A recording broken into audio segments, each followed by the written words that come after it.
Okay, guys. So we here in apparently it's in the middle of North Beach and South Beach, and I'm with Sheldon from the New Beginnings Foundation. So basically, can you just give us a little background regarding your foundation, New Beginnings? No problem. Awesome to be here, guys. Thank you, Swazi, for having us.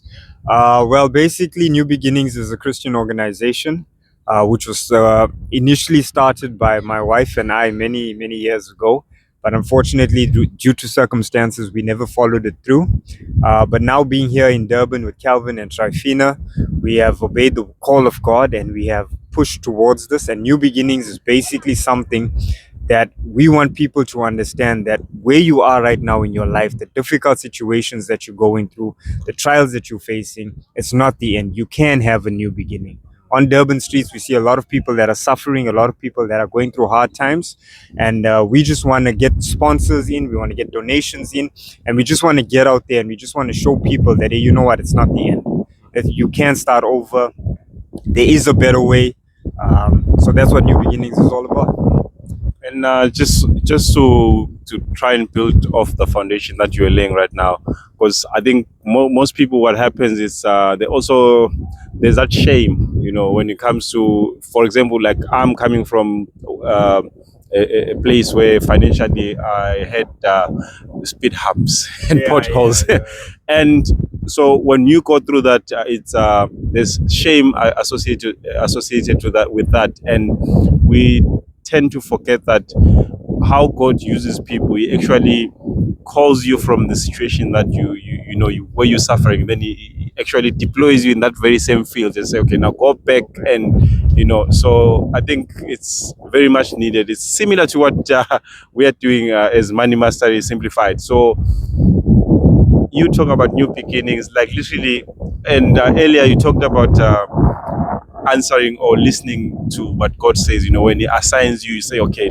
let me just do it, not waiting up until like a couple of years later. It's also similar to what I went through. So 2021, God put it in my heart to write the book, right? And it took me 4 years, published last year. But then He also put it in my heart right now, last year, to say, okay, now I want you to go out there without any plan. Unfortunately, that's how God works. But 6 weeks ago, we sat down with my wife and we decided, let's listen to God and let's see what happens. And, slowly doors are opening, but you can only see the doors opening if you take that first step. So, yeah.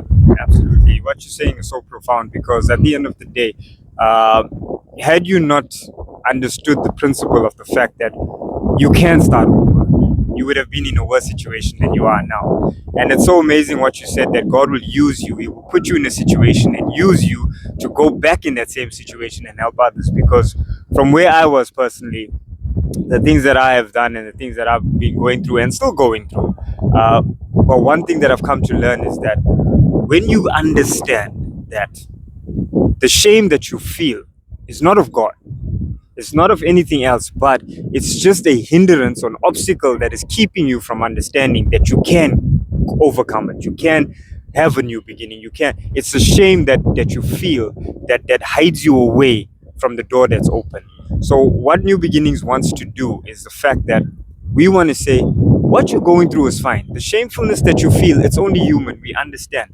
But you can make it. You can rise up and you can go out there and you can be a testimony to other people. For example, what you went through financially. It is only because of what you went through that you are now able to help others. So yeah. So it's in this life, you are the most qualified to help the people that are in the situation that you once were in. So yeah, okay. So in that spirit now, can I ask you 5 quick fiery questions about finances? Awesome. Let's go for it. Okay, so what does financial freedom mean to you? Financial freedom for me would be awesome to just wake up in the morning and not worry about how I'm gonna pay my accounts, how I'm gonna take care of my kids, my wife. And financial freedom should be a place where you're just not stressed out about finances. That's what I feel. Yeah, just have peace. Financial peace. Wow. Unfortunately, that's a hard one to have nowadays. Yeah. True. So what's the biggest money mistake that you've seen people make? Not having a plan. I would say not having a plan. I was speaking to Trafina, I think, earlier on, and I said to myself that I could give you 100,000 rand now, and you could just use it like that because you didn't have a plan. So I believe the biggest mistake that people make is not having a plan, so that when finances come, they don't know the proper way to use it or what to do with it, and therefore they misuse it, and then that puts you in more trouble. Okay, I think I'm gonna have a bonus question, but the sixth one. Okay. Do you think debt helps people or it actually hinders them from progress or success? Debt for me, trust me, I've taken out a lot of loans. Debt for me is just uh, it's just a problem. What happens with debt is it doesn't teach you anything. You see, if you hold on to your money and you learn how to budget yourself and how to do things, then it teaches you how to be more wise. So that when you get more, you are more able to move forward and be more.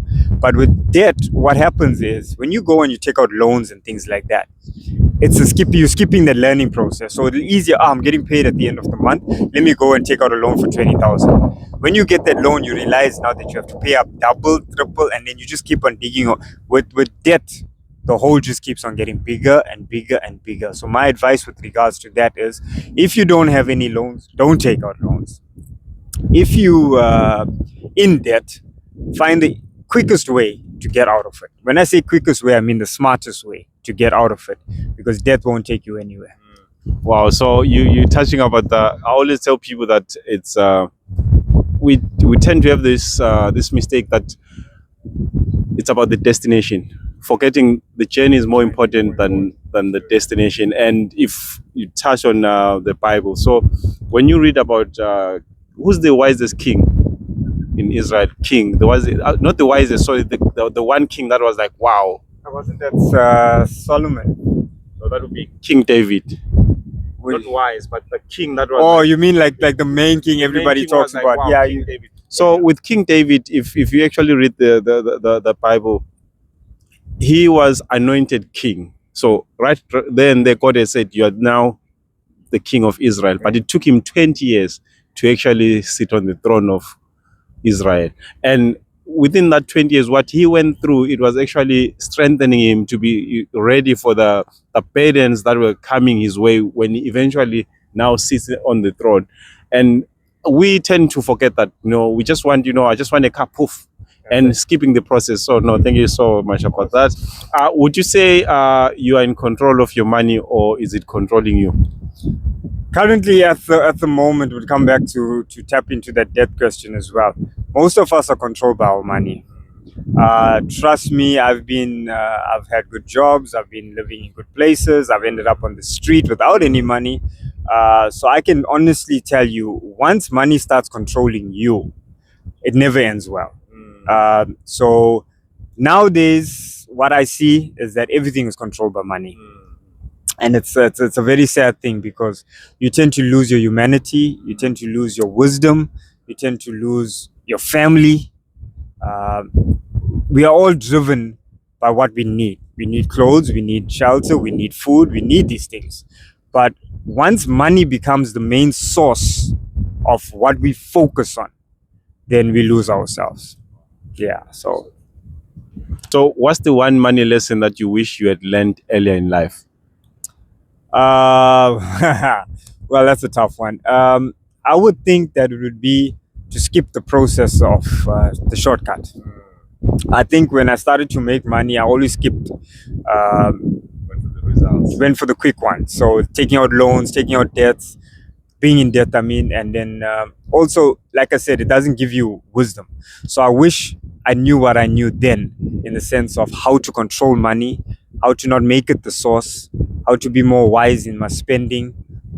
It's those little things, like my granddad always used to say, if there's a shop down the road that's selling it 5 rand cheaper, go there.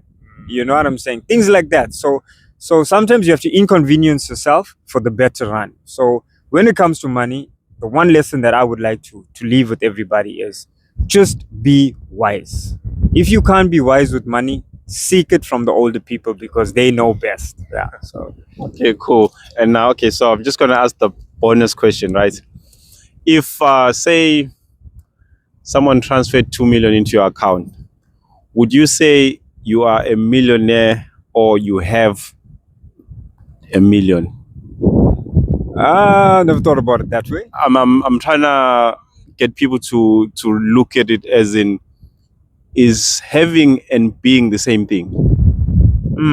True. Okay, so I'm gonna divert a little bit, but I'm gonna stick with it, right? So it's the same concept with being a Christian. You can say I am a Christian, or you can behave like a Christian. You understand? So it's two different concepts. Okay? Because I can sit here and say I'm a Christian, but my behavior doesn't show that.